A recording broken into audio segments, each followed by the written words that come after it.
क्रिस्त में मेरे बहुमूल्य भाइयों और बहनों, आप सबों को जय यीशु। हमारे प्रभु यीशु क्रिस्त की कृपा, प्रेम, शांति, अनुग्रह, आशीष और संतोष सदा सर्वदा आपके एवं आपके परिवार के साथ रहे। प्रिय विश्वासियों, आज हम 40 से काल के 5वां इतवार यानी अंतिम इतवार मना रहे हैं। अगले सप्ताह से हम एक नए पुण्य सप्ताह में प्रवेश करने जा रहे हैं, यानी और खजूर इतवार मनाने जा रहे हैं। जी हाँ, क्रिस्त में प्यारे भाइयों और बहनों, आज के तीनों पाठों का जो मूल सारांश है, क्या मृत्यु और जीत है या हार? Whether death is a victory और अ डिफीट, और यही एक मूल सारांश है। प्रिय विश्वासियों, इस आधुनिक दुनिया में हर एक इंसान लंबे समय तक जीना चाहते हैं। कोई व्यक्ति मरना नहीं चाहते हैं, और चाहे वह गरीब हो या अमीर हो, ये बेरोगी हो या स्वस्थ व्यक्ति हो, हर एक व्यक्ति इस संसार में और कुछ वर्ष तक जीना चाहते हैं, दुनिया की मजा लेना चाहते हैं। और कोई इंसान बिल्कुल वह मरना नहीं चाहते हैं। लेकिन ये सत्य है, ये निश्चित है कि मनुष्य इस संसार में जन्म लिया है, उसे एक ना एक दिन इस संसार को छोड़कर, इस जीवन को छोड़कर उस सृष्टिकर्ता के पास पहुंचना ही है, और उसे कोई भी बच नहीं सकता है। ये सत्य है। जी हाँ प्रिय विश्वासियों, और इसलिए आज मनुष्य इस मौत को सुनते ही और ये मृत्यु के बारे में सुनते ही वो घबराने लगते हैं, भयभीत होने लगते हैं, डरने लगते हैं, और उम्मीद और आशाओं को खोने लगते हैं, क्योंकि इस संसार को छोड़कर, प्रियजनों को छोड़कर वो जाना नहीं चाहते हैं। जी हाँ प्रिय विश्वासियों, आप भी डरते होंगे, मैं भी डरता हूँ, क्योंकि इस संसार में और एक अच्छे सुखमय जीवन आप जीने की आशा करते हैं। लेकिन क्रिस्त में प्यारे भाइयों और बहनों, ये मृत्यु जो है, हर एक धर्म और ये सिखाना चाहते हैं कि और कोई इंसान इस संसार में हमेशा हमेशा के लिए नहीं रह सकता है। No man can be permanently live here in this world. हम में से हर एक व्यक्ति और इस संसार को छोड़ना ही पड़ेगा। We are not the permanent members of this world. ये देश हमारा देश नहीं है। हमारा देश दूसरा के स्वर्ग राज्य ही हमारा देश है, और वहां पहुंचना है प्रिय विश्वासियों। और इसलिए ये संसार में कोई स्थायी नहीं है, सब अस्थायी है। सब एक ना एक दिन छोड़ के जाना ही पड़ेगा। जी हाँ प्रिय विश्वासियों, लेकिन जब तक एक संसार में हम जीवन यापन करते हैं, तो हमें कुछ मूल्यों का उपयोग करना चाहिए। There are so many values in the life, यानी द हायर वैल्यूज, जैसे हायर वैल्यूज प्रेम, स्नेह, सहानुभूति है, दया, करुणा है, और ये सब हायर वैल्यूज ऑफ लाइफ। और दूसरी तरफ देखे जाए तो लोअर वैल्यूज, लोअर वैल्यूज का यानी मतलब ये धन, सोना, चांदी और धन दौलत, पद, नाम, प्रतिष्ठा और प्रसिद्धि, और ये सब कभी टिकने वाले नहीं है। ये सब कम मूल्य चीजें हैं, और इसलिए हमें क्या करना, धर्म क्या सिखाता है, और जो हायर वैल्यूज है, जो ऊंचे मूल्यों को उपयोग करते हुए और हमें आनंद जीवन में जाने के लिए हमें कोशिश करनी चाहिए करके हमें बतलाता है। जी हाँ क्रिस्त में प्यारे भाइयों और बहनों, और आज के इस तीनों पाठों का जो सारांश, जैसे मैंने कहा, क्या मृत्यु और ये हमें भयभीत करने वाला है? क्या मृत्यु ये विक्ट्री है, या क्या मृत्यु और जीत है, या ये हार है? प्रिय विश्वासियों, लेकिन हमें एक चीज के बारे में अच्छी तरह से जानना जरूरी है, and death is sure and certain, यानी मृत्यु निश्चय है, और हर एक मनुष्य को मृत्यु होना पक्की बात है। और सब इस संसार को छोड़ना ही पड़ेगा। और इसलिए it is certain that everybody has to leave this world or die in the world and go back to our king up there in the heavenly life।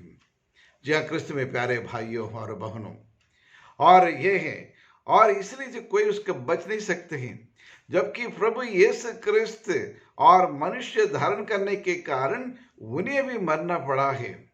यानी हर एक मनुष्य, कोई एक्सेप्शन नहीं है। और भले वो बड़ा कितना व्यक्ति क्यों ना हो, या संत क्यों ना हो, कोई क्यों ना हो, लेकिन सबके सब इस संसार को छोड़कर ईश्वर के पास जाना ही है। प्रिय विश्वासियों, इसको अच्छी तरह से हम हमारे मन में उतारे। और इसका दूसरा एक और पहलू है, मृत्यु इज एन इन्फॉर्मेटिबल, यानी मृत्यु एक सूचनात्मक एक घंटी है। प्रिय विश्वासियों, मानव जीवन में, और जब हम स्कूल जाते समय हमने देखा स्कूल की घंटी बजती तो हमें मालूम पड़ जाता है स्कूल क्लासेस प्रारंभ होने वाला है।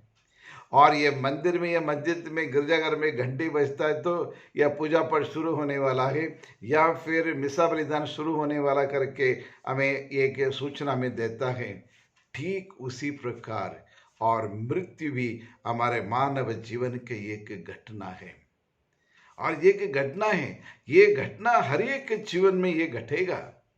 और ये मनुष्य हमारे मृत्यु से, और मृत्यु हमारे क्या कहना चाहिए, और आनंद जीवन में प्रवेश करने का द्वार है। और इसलिए कहा जाता है, और मृत्यु मानव के लिए विनाश नहीं बल्कि विकास है। और मृत्यु द्वारा ही इस सांसारिक जीवन को समाप्त करते हुए उस स्वर्गीय जीवन में प्रवेश करने के लिए और हमें प्रेरित करता है। और मृत्यु से ही और आनंद जीवन की शुरुआत प्रारंभ होता है। और इसलिए कहा जाता है, ये हर एक मनुष्य के जो मृत्यु है वो इस मृत्यु से आनंद जीवन की ओर ले जाता है, अंधकार से और ज्योति एवं प्रकाश की ओर ले जाता है। और ये मृत्यु असत्य से सत्य की ओर ले जाता है।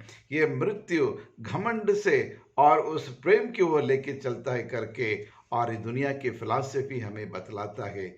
जी हाँ प्रिय विश्वासियों, इसलिए मृत्यु से हमें डरने की जरूरत नहीं। और तीसरा पहलू यह भी है, और आनंद जीवन पर जो विश्वास करने वाले और करने के लिए, और ये हमें मदद करता है। मृत्यु जो है और हमें ये शिक्षा देती है, आनंद जीवन पर विश्वास करने के लिए हमें शिक्षा देती है। और मृत्यु हमारे प्रभु यीशु क्रिस्त के पुनरुत्थान पर विश्वास करने की शिक्षा हमें देती है। जी हाँ क्रिस्त में प्यारे भाई और बहनों, और इसीलिए जब आज के सुसमाचार हमने देखा, आज के सुसमाचार में हमने सुना, और सन योग रचित सुसमाचार 11 पद संख्या 1 से 45 में, और प्रभु यीशु क्रिस्त लाजर को एक जीवन दान देते हैं। और लाजरस मर के 4 दिन हो चुके थे। आपको मालूम है कि क्या हाल होगा, उनके शरीर, पार्थिव शरीर किस कंडीशन में रखा, किस आलम में रखा करके आप अच्छी तरह से जानते हैं। लेकिन प्रभु यीशु क्रिस्त आती है, माता मरियम से मुलाकात होती है, और उनको दोनों के बीच में वार्तालाप होते हैं। प्रभु, यदि आप यही होते तो मेरा भाई नहीं मरता। लेकिन प्रभु यीशु क्रिस्त आप उसके कहते हैं, और अच्छा हुआ मैं यहाँ नहीं था इसलिए तुम्हारा विश्वास बढ़ सके करके प्रभु यीशु क्रिस्त वहाँ उनको उत्तर देते हैं। और योग रचित सुसमाचार अध्याय 11-25 में कहते हैं, पुनरुत्थान और जीवन में हूँ, पुनरुत्थान और जीवन में हूँ। जो मुझ पर विश्वास करते हैं मरने पर भी वो जीवित रहता है करके प्रभु यीशु क्रिस्त इतनी बड़ी एक गारंटी हमें दे रहे हैं। प्रिय विश्वासियों, हम सबों के लिए एक उत्तम, एक मॉडल, एक आदर्श है हमारे प्रभु यीशु क्रिस्त का पुनरुत्थान। वही जीवन देने वाला है। यदि हम प्रभु पर विश्वास करें, प्रभु के वचन पर विश्वास करें, प्रभु की उपस्थिति पर विश्वास करें, तो फिर हम मरेंगे नहीं। हम सब एक ना एक दिन और वहां जाएंगे जहां हमारे पिता परमेश्वर के बाजू में प्रभु यीशु क्रिस्त है, सभी संतगण हैं, स्वर्गदूतगण हैं। वहां हम सम्मिलित हो जाएंगे और वहां उनके संग रखने के एक सुंदर अवसर हमें मिलेगा।